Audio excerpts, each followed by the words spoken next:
변호사님, 겨울철 동사사고로 인해 사망보험금 분쟁이 발생하는 경우가 많다고 들었는데요. 이런 사고들이 왜 분쟁으로 이어질까요? 아주 좋은 질문이야. 그 겨울철 동사사고는 극심한 추위로 인해 저체온증으로 사망하는 경우를 말하는데, 문제는 이 사고의 원인을 어떻게 규정하느냐에 따라 분쟁이 생긴다는 거야.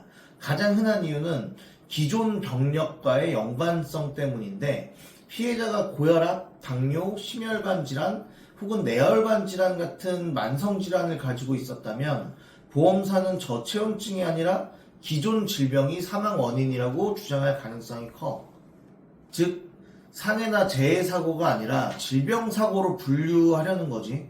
이렇게 되면 보험 약관상 사고사로 보장되는 보험금 지급을 회피할 수 있는 근거를 보험사가 마련하게 돼.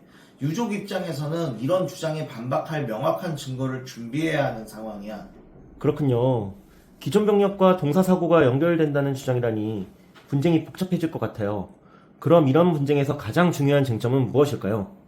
분쟁의 핵심은 저체온증으로 인한 사망인지 기존 병력 때문인지를 명확히 하는 건데, 특히 사망 진단서나 의학적 소견이 불명확하거나 사망 당시 상황에 대한 증거가 좀 부족하다. 그럴 때는 보험사 측 주장이 더 강해질 수가 있어. 예를 들어서 저체온증이 명확한 사망 원인임에도 불구하고 보험사는 피해자의 기존 병력에 초점을 맞추면서 질병의 자연적인 경과로 해석을 하려고 해. 이럴 때는 사고 당시 상황을 입증할 객관적인 증거가 굉장히 중요하겠지. 그렇다면 변호사님, 유족들이 이런 상황에서 가장 먼저 준비해야 할 것은 무엇일까요? 첫 번째로 사고 현장을 사진으로 기록을 해놔야 돼. 피해자가 발견된 장소의 모습, 기온, 피해자의 옷차림, 그런 것들이 당시 상황을 보여줄 수 있고, 그런 또 자료가 사건 해결에 굉장히 필요하다고 생각을 하고, 두 번째로 사망 당시의 기상 데이터를 확보하는 거야. 당시 기온이나 날씨 정보는 저체온증을 입증하는 데 중요한 역할을 해. 그리고 세 번째, 의학적 소견서를 꼭 받아야 돼.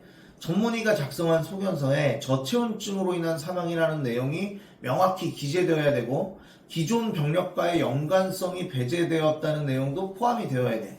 마지막으로 목격자 진술이 있는 경우라면 또 큰 도움이 되겠지. 사고 당시 피해자의 상태를 직접 본 목격자의 증언은 분쟁 해결에 중요한 역할을 할 수 있어.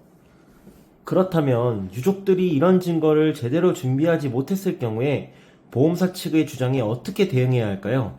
만약 유족들이 증거를 충분히 준비를 하지 못했다면 보험사는 자신들의 주장을 더 강하게 밀어붙일 가능성이 굉장히 높아. 이럴 때는 이런 방법으로 좀 대응을 해야 돼. 가장 먼저 경찰 조사나 부검을 통해서 추가 조사를 요청을 해야 돼. 이걸 통해 저체온증이 사망의 주요 원인임을 입증할 수가 있어. 자, 그 다음에 보험 분쟁 경험이 풍부한 보험 전문 변호사의 도움을 받는 게 굉장히 중요할 것 같아.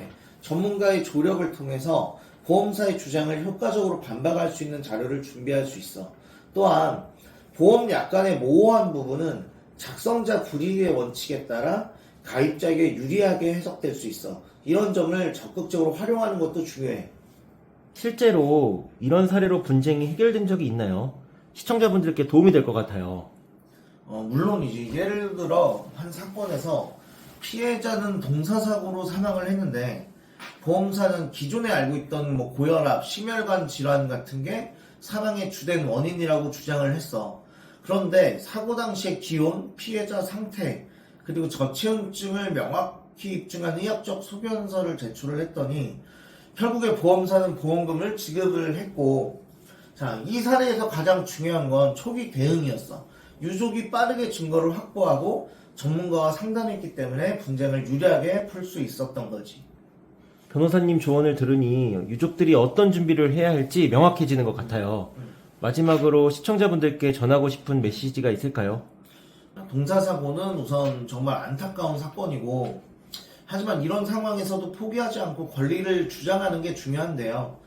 첫째로 사고 직후에 모든 증거를 가능한 한 빠르게 체계적으로 정리를 하시고, 둘째로 보험사의 주장이 부당하다고 느낀다면 전문가의 도움을 받아 대응하는 것이 좋습니다. 그리고 세 번째로 약관 해석에서 불명확한 부분이 있다면 이것을 적극적으로 활용해서 분쟁을 해결해야 되는데요. 이 영상을 보시는 모두가 이런 어려운 상황을 겪지 않기를 바라며 도움이 필요하다면 언제든 마에스트로 법률사무소를 찾아주셨으면 좋겠습니다. 감사합니다.